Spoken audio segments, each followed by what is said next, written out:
80평생을 까막눈으로 살던 제가 이렇게 글을 쓰고 읽으며 세상과 소통하고 있는 것이 믿기지가 않네요. 그런 제가 이렇게 글을 쓰게 된 이유는 다름 아닌 저의 소중한 사람들의 이야기를 하고 싶어서입니다.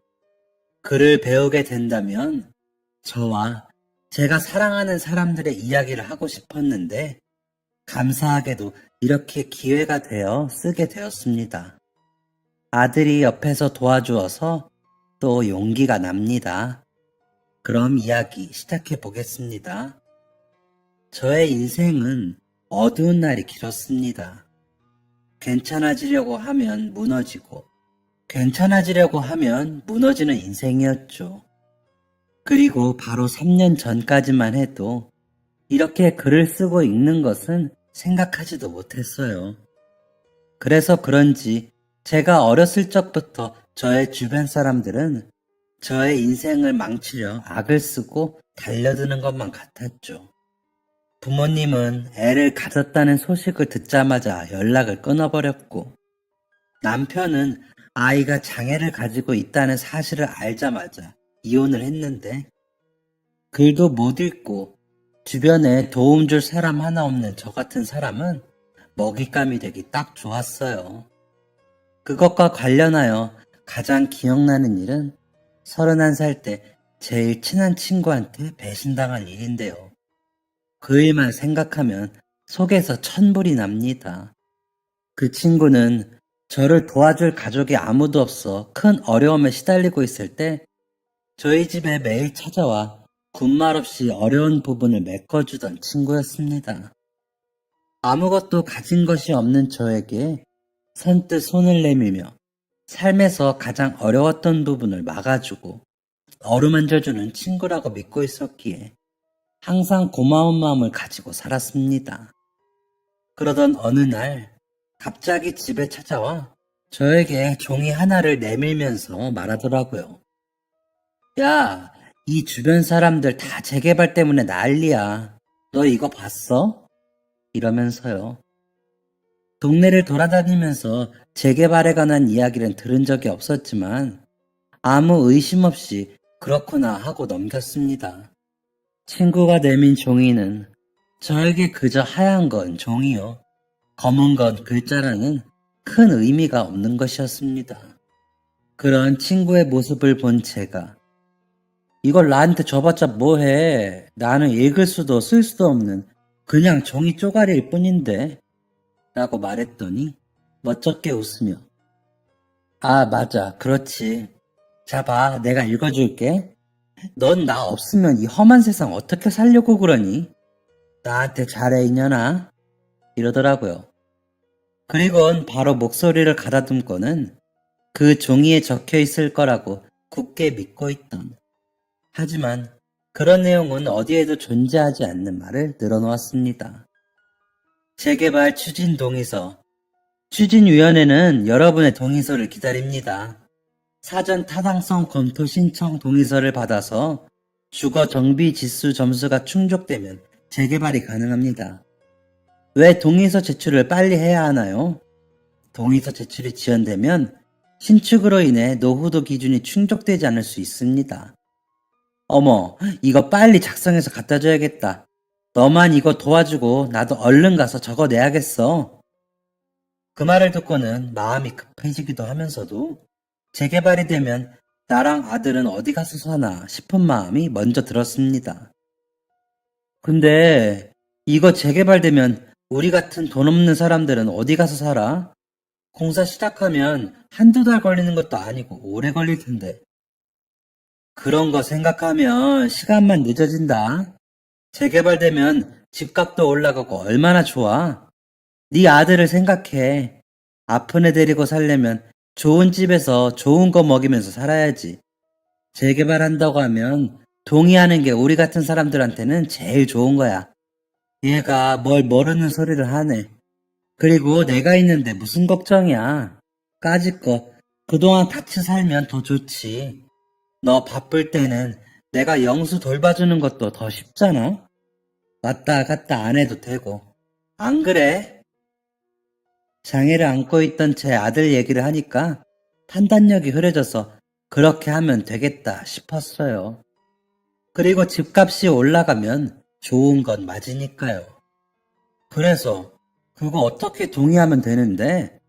했더니 네 인감도장이랑 주민등록증이랑 필요해 하더라고요. 요즘은 동의 하나 하는데 그런 것까지 필요한가 하면서 방에 들어가 도장이랑 신분증을 들고 나왔어요. 가지고 나오면서도 그 생각이 머릿속에서 떠나질 않아서 동의서 하나 하는데 인감까지 필요하다고? 그리고 이거 종이에 적힌 글자들이 네가 말해준 거에 비해 내용이 너무 길어. 재개발 동의서 맞지? 맞는 거지? 친구의 말을 의심하고 싶진 않았지만 계속 생겨나는 의문점에 질문을 내던졌습니다. 내용에 관해서 저 혼자서는 알 턱이 없으니 답답한 마음이었습니다. 그랬더니 친구는 그건 내가 너 알기 쉽게 줄여 말했으니까 그런 거지. 그리고 저 내용 다 말하고 너 이해시키려면 하루 종일 걸릴걸? 너 재개발에 관해서 잘 알기나 해. 지금 나 의심하는 거지? 그럼 하지 마. 됐다, 진짜. 나 이제 이 집 안 오니까 그렇게 알아. 좋은 일이라고 알려주고 도와줘도 이렇게 도둑년 취급하면 나도 이 귀찮은 짓 더는 못하지. 분명 제가 잡을 걸 알고 하는 말이었을 거예요. 저는 저를 도와주고 있는 친구를 그런 작은 의심만으로 저버릴 사람이 아니었거든요. 혼자서는 못하는 것들이 너무 많았으니까요. 아니야, 미안해. 왜 그래, 진짜. 내가 미안하니까 이리 와서 앉아. 동의서 적어야 되잖아. 하며 나가려는 친구를 급하게 불러 세워 앉혔습니다. 그때 만약 제가 친구를 불러 세우지 않았다면 제게는 그런 일이 생기지 않았을까요? 왜 그때는 생각을 못했을까요? 돌아서며 보이는 그 작은 웃음의 의미를요. 나 너무 서운했어. 알지? 얼른 이거 여기 찍어. 주민번호는 내가 적는다. 하는 말을 따라서 저는 순순히 친구가 가리키는 위치에 도장을 찍었고 친구는 그 바로 밑에 저의 주민번호를 적는 듯 보였죠. 도장 찍을 곳은 또 얼마나 많던지 의심은 계속됐지만 그렇게까지 화를 내고 서운해하는 친구에게 또다시 의심하는 말을 꺼낼 수가 없었어요. 그렇게 모든 서류 작성을 완성했어요. 왜인지 모르겠지만 인감도장, 주민등록증, 서류가 한 사진에 모두 담길 수 있도록 위치를 맞추곤 사진까지 한 장 찍더라고요. 누가 봐도 이상한 행동이었지만 그 자리에는 자신의 의견을 자신있게 피력할 사람은 없었어요. 그저 아무것도 모르는 바보 같은 젊은 여자와 의심스러운 행동만 하는 사람이 앉아있을 뿐이었죠. 친구는 얼른 자신도 가서 동의서를 작성해야 한다며 자리에서 일어나 집 밖을 서둘러 나가려고 했어요. 동의서라고 불리는 저의 개인정보가 모두 담긴 종이야 말이죠. 이 서류는 내가 내 거 작성하고 같이 가져다 낼게. 나도 어차피 내려가야 돼서 가는 김에 같이 가져다 주는 거니까 너무 고마워하지 말고 하며 신발장으로 향하여 신발을 신었습니다. 문을 열고 집을 나서려는 순간 갑자기 뒤를 돌아 우리 서로서로 잘 살아보자고 하는 거잖아. 알지? 다 잘 될 거야. 우리 아직 젊잖아. 하더라고요. 그저 수많은 절차 중에 이제 시작하는 단계의 서류만 작성했는데 머저리 좋아하나 싶었습니다. 그 후 얼마 안가 저는 이유도 모른 채 전 재산을 잃었고 무슨 짓을 한 건지 제 손으로는 해결할 수도 없을 것 같은 어마어마한 빚더미에 앉게 되었습니다. 하루 사이에 저에게 남은 것은 집과 어린아들 뿐이었죠. 알고 보니 제가 작성한 그 서류가 제 이름으로 받는 대출 관련한 서류였습니다. 평소 대출에 관해서도 잘 알지 못했고 글씨도 못 읽어서 어떻게 그게 가능한 건지 자세한 내막은 알지 못했지만 본인이 가서 하는 것도 아닌데 인감 도장과 주민등록번호만 가지고도 남의 이름의 대출을 받을 수 있다니. 예상되시겠지만 그 친구는 동의서를 가지고 나간 순간부터 저희 집은 물론이고 동네에서 코빼기도 보이지 않았습니다. 날 속였구나. 날 속이려고 우리 아들 얘기까지 들먹이고 작정해서 달려들었구나 했죠. 처음부터 다 계획하고 우리 집에 발을 들였을 생각을 하니 친구에 대한 원망과 화보다는 제가 너무 무능하고 바보 같고 멍청이 같다는 생각이 먼저 들었습니다. 그 일이 생기고 나서부터 매일 밤마다 자책하며 하루를 마무리했는데 그것은 제 자신을 한없이 무너뜨려갔죠. 들려오는 소문으로는 그 친구는 저에게서 빼앗아간 돈으로 바로 서울에 올라가 집 한 채 장만해서 떵떵거리며 잘 살고 있다고 하더라고요. 제 돈까지 빼앗아가 서울로 올라갔는데 못 살고 있다는 소식을 들었으면 더 화가 치밀어 올랐겠지만 잘 살고 있다니 한편으로는 얼마나 힘들었으면 친구를 속여서까지 그랬겠어 하며 안쓰럽다는 생각을 하기도 했습니다. 바보 같다는 생각들 하시겠지만 제 마음이 그렇다는데 뭐 어쩌겠어요. 저는 무너져가고 있었지만 언제까지 그러고만 있을 수 없었습니다. 저에게는 장애를 가진 어린 아들이 있었고 하루가 다르게 빚은 무섭게 쌓여갔으니까요. 정신을 얼른 차리고 다니던 일터에 연락을 해보았습니다. 하지만 아무 연락 없이 며칠 동안이나 일을 빠진 직원을 해고하는 것은 전혀 부당하지 않았죠. 제가 당장 해야 할 일은 새로운 일자리를 찾는 것이었는데 마음에 걸리는 것이 하나 있었습니다. 바로 저의 아들이었어요. 평소에는 제가 일을 나가 있을 때 친구가 집에 와서 아이의 밥과 안전을 책임져 주었었는데 그 친구가 떠나버렸으니 남은 선택지는 제가 아들을 데리고 출근을 하는 것밖에 없었습니다. 애를 데리고 출근하겠다는 사람을 뽑아줄 사람이 얼마나 될까요? 앉아서 고민만 해봤자 답은 안 나올 것을 알기에 아들의 작은 손을 잡고 일자리를 구하러 돌아다녔습니다. 아이가 자폐 스펙트럼 장애를 가지고 있어 사람이 많고 시끌벅적한 장소는 안 될 것 같아 최대한 조용하고 한적한 곳에 위치한 일자리를 구하려고 애썼죠. 죄송합니다. 혼자 하신다면 모를까 애를 데리고 오시는 건 안 될 것 같아요. 라는 거절의 말들을 듣고 집으로 돌아오는 날들이 허다했어요. 일은 안 구해지고 빚 갚을 돈은 당연히 없었고 당장 사용할 생활비도 없어 하루하루가 막먹했고 절망스럽더라고요. 나쁜 생각이 안 든 것도 아니지만 그런 생각은 생각보다 쉽게 접혔어요. 내가 죽으면 저 아이는 내가 가진 빚이 다 영수한테 떠넘겨질 텐데 하는 생각을 하면 죽을 수도 없었죠. 아이의 손을 잡고 며칠을 매일같이 돌아다녔을까. 한 골목에 작게 위치한 떡집에서 일을 구할 수 있었어요. 할머니께서 운영하시던 가게였는데 더운 날에 하도 걸어다녀 땀에 쩔어있는 모습에 안쓰러우셨는지 식혜와 떡까지 내어주시며 여기서 한번 일해보라고 해주시더라고요. 너무 감사하게도 제가 일하는 동안에 영수를 봐주시겠다며 먼저 말을 꺼내주셨어요. 그렇게 그곳에서 나오기 전까지 연신 고개를 숙이며 인사를 드리고서야 집에 갈 수 있었답니다.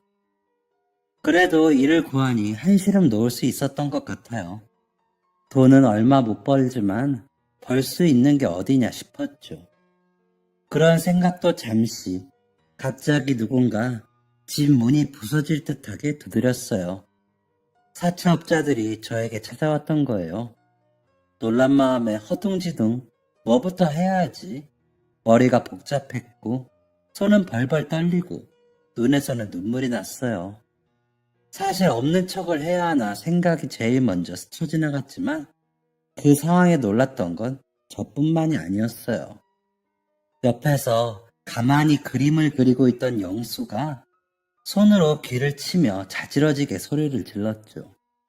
그제서야 정신을 조금 차리고 영수를 안아들어 방으로 들여보냈고 등을 두드려주며 괜찮다고 여기 가만히 있으라고 말을 해주곤 방문을 닫고 나왔어요. 문 밖에서는 아직도 사채업자들이 문을 두드리고 있었죠. 안에 사람이 있는 소리를 들어서 더 격렬해진 소리였어요. 깊은 숨을 한 번 후 하고 내쉬었는데 여전히 손이 떨렸고 눈물이 쉴 새 없이 났죠. 집문을 조심스레 열어보니 득달같이 저에게 욕을 퍼붓더라고요. 지나고 보니 정신이 반쯤 나가 있던 게 다행이었던 것 같아요. 앞에서 뭐라고 나쁜 말로 소리치는데 정신이 나가 있어 뭐라고 하는지 하나도 안 들렸었습니다. 고개를 숙이며 죄송합니다. 얼른 갚을게요. 아직은 드릴 수 있는 돈이 없으니 조금만 기다려주세요. 라는 말을 여러 번 반복했을까. 얼른 안 갚으면 찾아올 거니까 처신 잘하는 게 좋을 거라고 하며 떠나더라고요. 그날의 상황은 그렇게 마무리가 되었지만 언제 어디서 그런 일들이 또 저에게 생길까 두려워서 저녁에는 잠을 못 잤어요. 항상 신경이 예민해져 있었고 몸과 마음이 피폐해져 갔죠. 그런 상황에서도 저는 살기 위해 밖에서는 아무렇지 않은 척을 했어야 했어요. 살아갈 수 있는 방법은 오직 돈을 버는 것밖에 없었으니까요. 떡집 아르바이트로는 당장의 생활비를 아무리 줄여도 턱없이 부족했기에 저녁에는 나물 파는 일을 하기로 했어요. 떡집은 손님이 가장 많이 들리는 시간인 오전 7시에서 오후 4시까지 일을 했고 퇴근하고서는 바로 나물이든 바구니를 들고 사람들이 많이 지나는 길목에 가 돗자리를 펴고 나물을 팔았죠.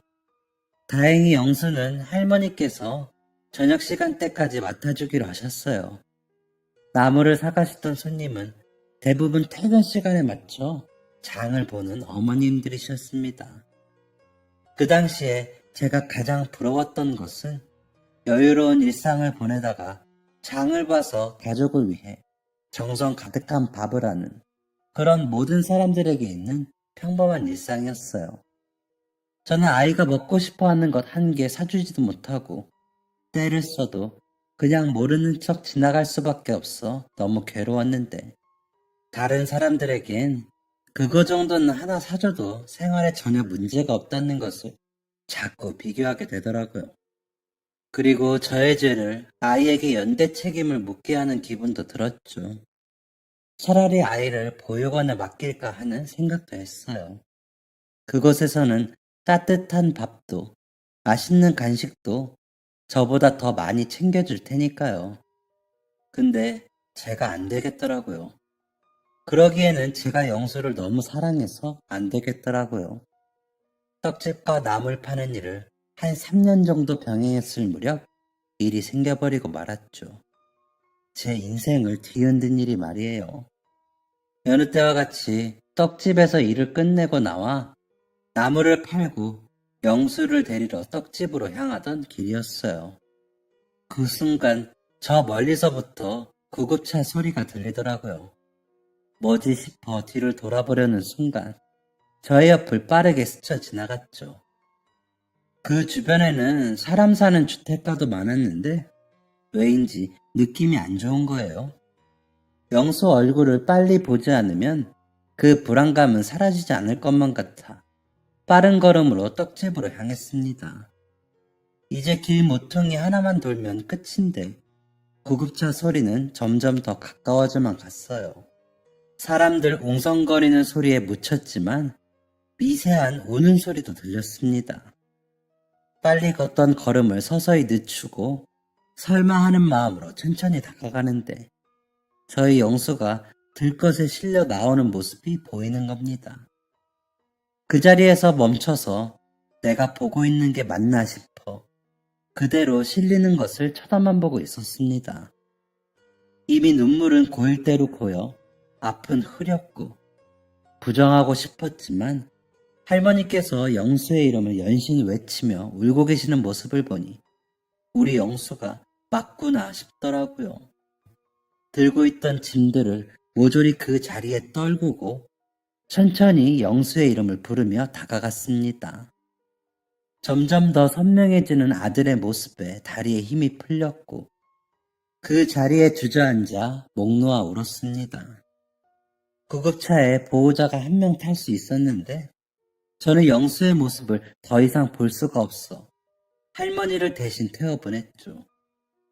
차가 떠난 후 옆에 있던 사람들이 불러준 택시를 타고 뒤따라 병원을 가니 모두가 가만히 서서 제가 다가오기만을 기다린 듯 저만을 쳐다보고 있더라고요. 침대에는 하얀 천이 머리 끝까지 덮여있는 작은 사람이 있었어요. 영수였죠. 의사 선생님은 살리지 못해 죄송하다고 말씀을 하시며 사망 시간을 알려주셨습니다. 오면서 살아있기만 해달라고 기도했는데 와보니 이미 세상 사람이 아닌 모습을 하고 있었습니다. 할머니께서는 저를 안으시면서 미안하다고 내가 잘못 본 탓이라고 하시더라고요. 어떻게 된 일인지 설명을 해주셨는데 할머니께서 손님과 상대하고 있던 그 몇 분 사이에 어떻게 찾았는지 방에 있던 쥐약을 혼자 마셨더랍니다. 할머니를 탓하는 생각이 안 들었다면 거짓이겠죠. 죄송할 일 아니라고 말씀을 드리면서도 속으로는 사실 탓하고 있었어요. 그걸 왜 거기에 둬서 그 위험한 걸 왜 애랑 같이 있는 공간에 둬서 이 상황을 만들었냐고요. 하지만 그 상황에서는 그 누구의 잘못도 없었습니다. 그 공간은 애초에 할머니의 공간이었고 지약 정도는 집에 있을 수 있었고 할머니는 할머니의 가게에서 잠시 일을 하고 계셨던 거였으니까요. 잘못이 있었다면 저에게 있었습니다. 모든 것은 제 탓입니다. 제가 그 서류에 도장만 안 찍었더라면 그런 일을 일어나지 않았을 거니까요. 그 일이 있고 나서는 떡집 일을 그만두었습니다. 집에 틀어박혀 아무것도 먹지 않고 아무 움직임도 없이 누워만 있었습니다. 정말로 죽을 생각으로요. 영수가 없다면 저는 살아있을 이유가 없었어요.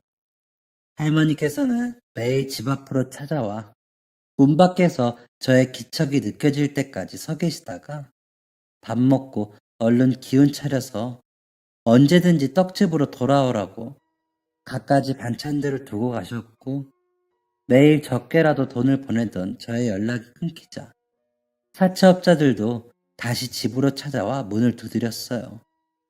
이젠 무섭지도 않더라고요. 지킬 것이 없으니 무서울 것도 없다고 생각했어요. 그렇게 시간이 지났을까? 사람이 그렇게 쉽게 죽지 못하는 걸 알게 됐죠. 왜 이 세상은 내가 하고 싶은 것 하나 제대로 할 수 있게 도와주는 일이 없나 생각했어요. 그 와중에 배가 너무 고프고 무언가 입에 집어넣고 싶은 저한테 너무 화가 나더라고요. 무의식적으로 죽는 게 겁이 났던 거예요.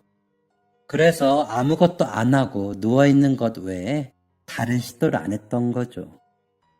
영수는 그렇게 고통스럽게 혼자 죽어갔는데 엄마라는 사람은 그 고통 한번 겪고 싶지 않아서 그 와중에 먹고 싶고 그 와중에 겁을 내고 있었던 거예요.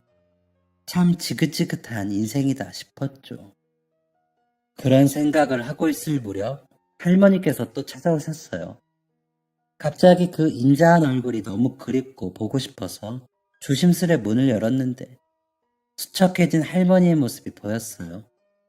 할머니도 저와 같은 마음이셨을 건데 저를 매일같이 찾아와 주셨던 거예요. 그 모습을 보니 눈물이 빵 터져버렸어요. 아이같이 할머니를 부둥켜 안고 계속 울었어요. 할머니께서는 저의 등을 계속 다독여 주셨는데 다 울고 나서 저의 한쪽 어깨가 젖어 있던 것을 보니 할머니께서도 울고 계셨나 봐요. 한참을 신발장 앞에서 울고 나서야 집 안으로 할머니를 모셨습니다. 양손 가득 저에게 먹일 음식들을 들고 오셨죠. 할머니께서는 내 마음도 지금 이렇게 찢어지는데 너는 어떻겠어? 내가 감히 헤아릴 수 없게 아플 거 다 아는데 그래도 먹고 어떻게든 살아야 되지 않겠냐? 죽지 못해 산다는 말이 왜 있겠어? 그 마음 다 아는데 근데 그러지 마. 그런 선택은 좋은 선택이 아니야. 하는 말씀을 하시더라고요. 저도 알고 있었어요.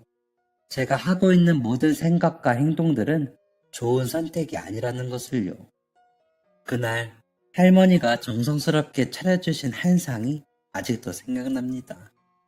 제가 좋아하던 밥상이었죠. 제가 떡집에서 일을 하고 있을 동안에 할머니께서는 영수를 돌보시면서 제가 나물 팔러 가기 전에 먹고 갈 음식을 하고 계셨어요. 그 중에서 가장 좋아했던 밥상은 김치찌개와 계란말이가 있는 밥상인데 살면서 할머니가 해주시던 김치찌개보다 더 맛있는 김치찌개는 먹어본 적이 없는 것 같았어요. 처음 먹었을 때 너무 맛있어서 어쩜 이렇게 맛있냐고 비결이 있는 거냐고 여쭤봤는데 알고 보니 떡집을 차리시기 전에 김치찌개집을 운영하셨더라고요. 꽤나 장사가 잘 됐었고 큰 돈을 벌었다고 하셨어요. 하지만 후에 어머니가 하시던 떡집을 물려받으시면서 김치찌개 장사를 그만두셨고요. 그렇게 제가 잘 먹고 좋아했던 음식을 기억하시고는 제가 집에만 틀어박혀 있을 때 매번 같은 음식을 해다 주셨어요. 그날 먹었던 김치찌개는 특히 더 맛있었고 저에게 삶의 용기를 다시 심어준 소중한 밥상이었습니다. 기운을 조금 차리니 할머니께서는 너만 괜찮다면 우리 떡집 다시 와서 일해줬으면 해 라고 해주셨지만 저는 영수의 흔적이 있는 곳에 다시 갈 용기가 없었어요. 그래서 제안은 감사하지만 혼자서 다시 일어나 보겠다고 말씀드렸죠.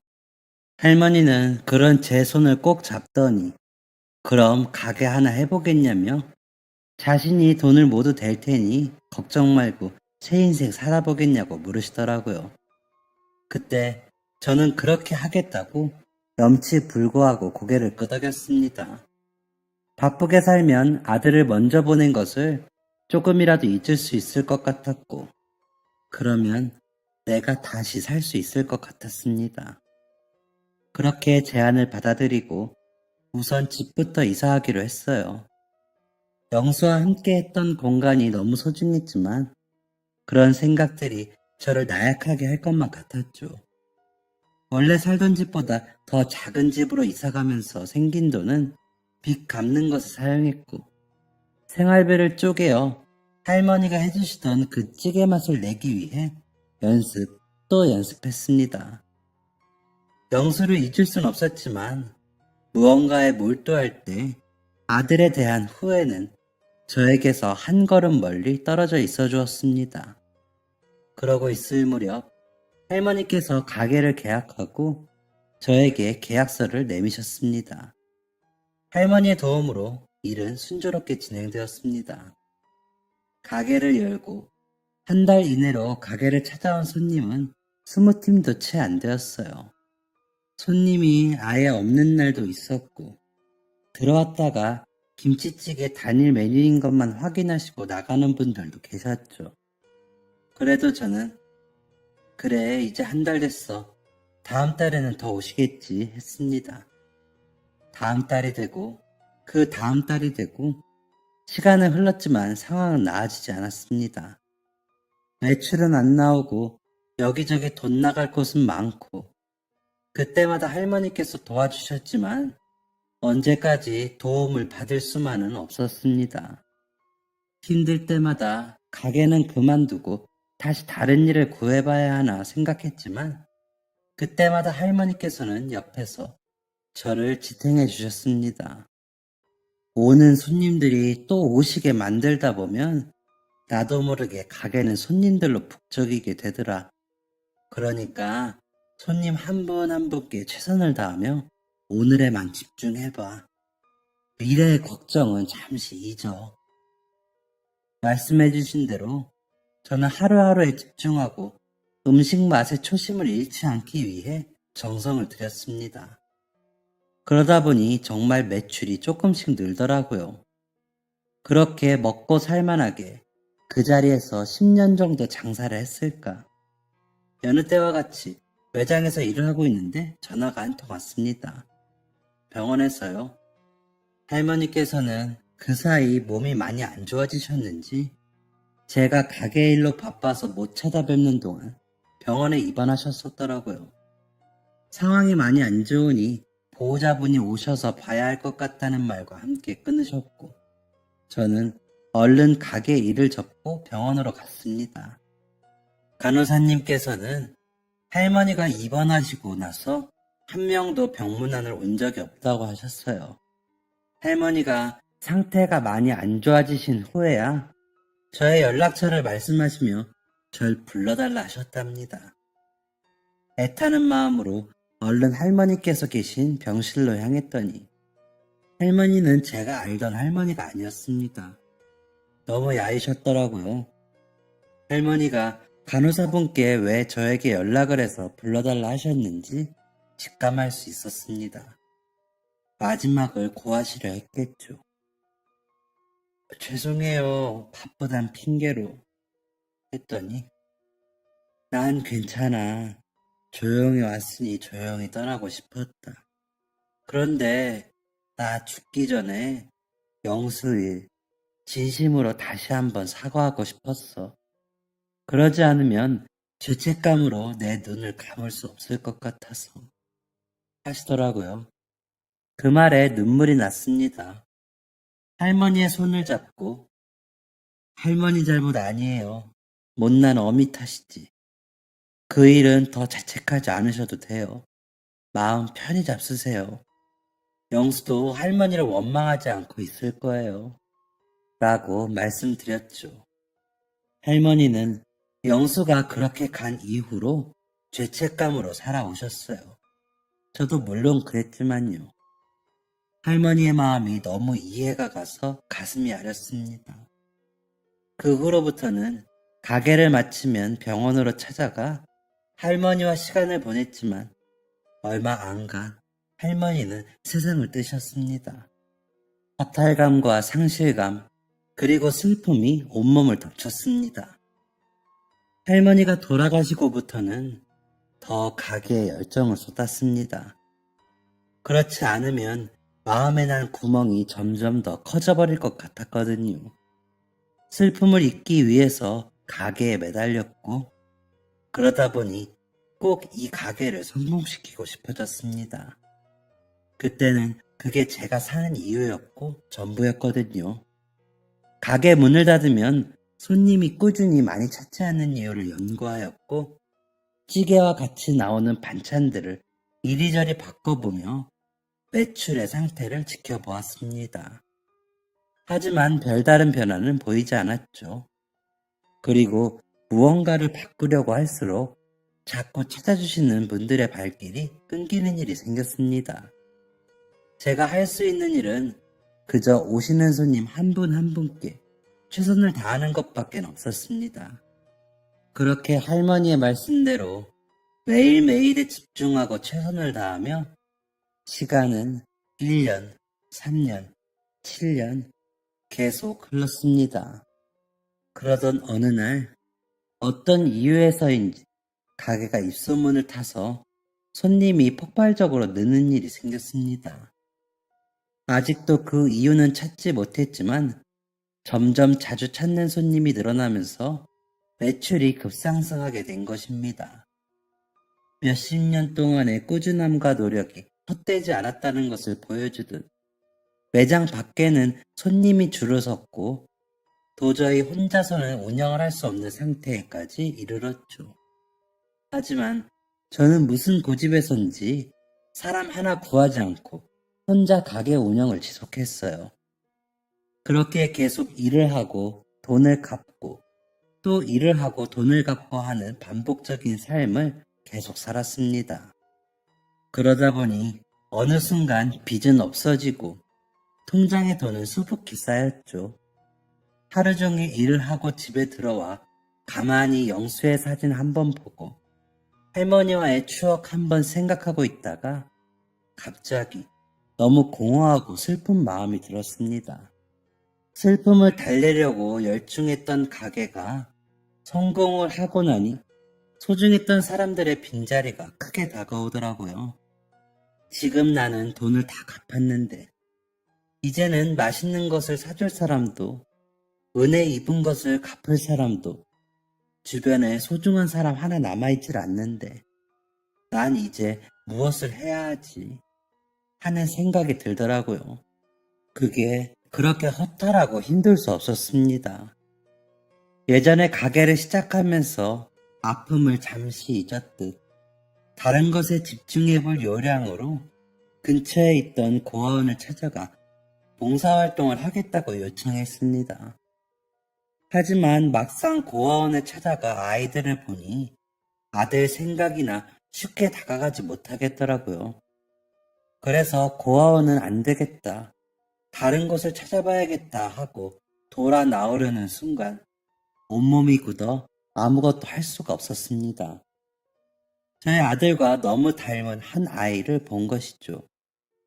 아들이 간지 10년도 훨씬 넘었지만 선명하게 아들의 모습이 그 아이를 통해 제 눈으로 들어왔습니다.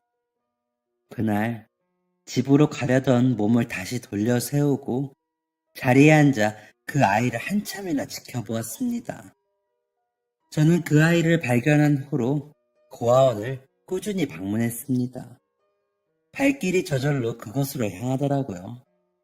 그저 멀리서 지켜보는 것밖에는 못했지만 얼굴이 자꾸만 아른거려서 시간이 날 때마다 찾아갔습니다. 하지만 아이에게는 말을 걸 수 없었죠. 그저 멀리서 바라만 보았죠. 그렇게 몇 년을 그 고아원으로 나가 봉사활동을 했어요. 여전히 아이와는 말 한 번 섞어보지 못했죠. 그런데 어느 순간부터 그 아이가 보이지 않더라고요.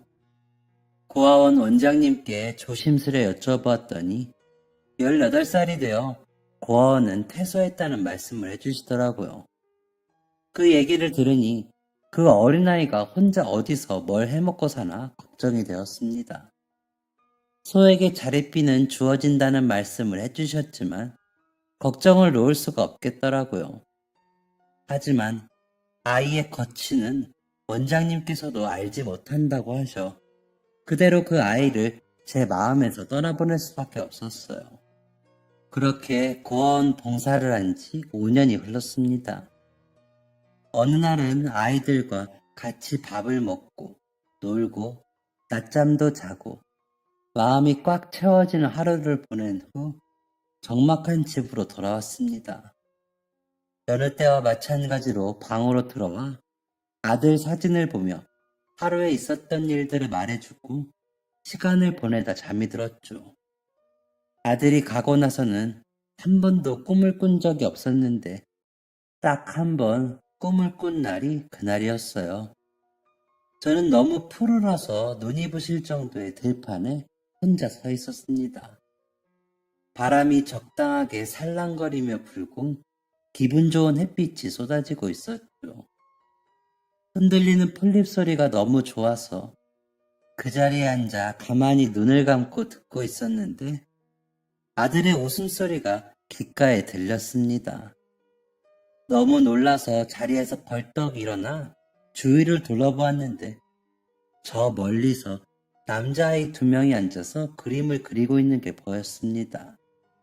아이들에게 살며시 다가갔는데 저희 아들이 고개를 들고는 엄마, 형이야, 형. 우리 형이다. 같이 살자. 나 행복해. 하더라고요. 우리 아들은 외동이었기에 웬 형인가 해서 얼굴을 들여다보려는데 얼굴은 보이지 않았습니다. 그렇게 얼굴은 못 본 채 꿈에서 깼지만 이상하게도 누군지 알 것만 같더라고요. 5년 전 고아원에서 퇴소했던 그 아이. 당장 그 아이를 찾아가야 되겠다 싶더라고요.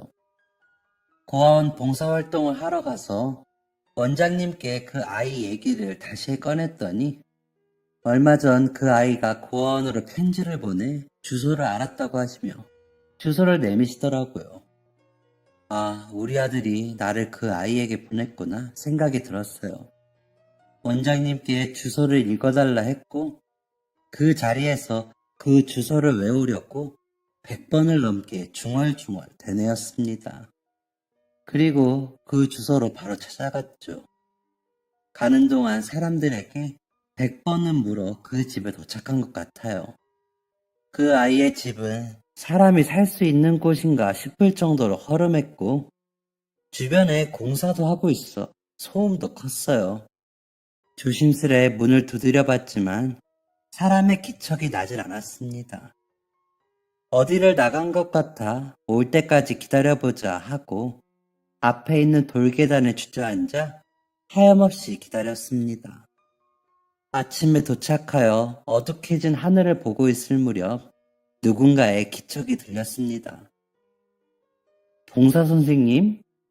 하며 다가오더라고요.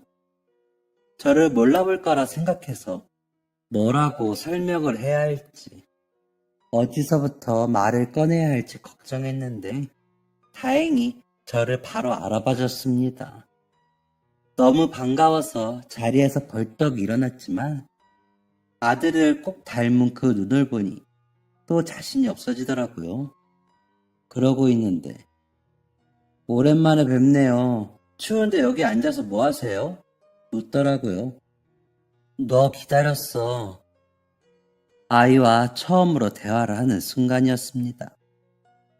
그랬더니 아이가 누추하지만 추운이 들어오시겠냐며 저를 안으려 드렸습니다. 아르바이트 하고 왔어요. 이 집은 곧 나가야 돼서요. 살 곳 구하려면 열심히 돈 벌어야 하거든요. 왜? 했더니 저거 못 보셨어요? 여기 철거한대요. 너무 낡아서 없애고 아파트 짓는데요. 라더라고요. 문 앞쪽에 무슨 종이가 붙어 있는 건 봤지만 글을 못 읽으니 모르고 있었습니다. 지금은 읽을 수 있지만 그때 제가 읽지 못하던 그 네 글자는 철거 예정이었습니다. 저는 아이에게 제가 살아온 이야기와 어젯밤 꿈을 꾼 이야기, 그리고 죽은 아들과 너무 닮아서 제가 말 한마디 걸어볼 수 없었다는 이야기를 했습니다. 그러자 아이가 놀라더라고요. 자기도 늘 저를 보면서 다가가고 싶었지만 눈에 슬픔이 가득해서 쉽지 않았다면서 말이죠. 그래서 아이에게 조심스럽게 물었습니다. 갈 곳 없으면 당분간 우리 집으로 와서 지내겠냐고 말이죠.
지금 당장 대답 안 해도 된다고 생각해보고 괜찮겠으면 찾아오라고 말이죠.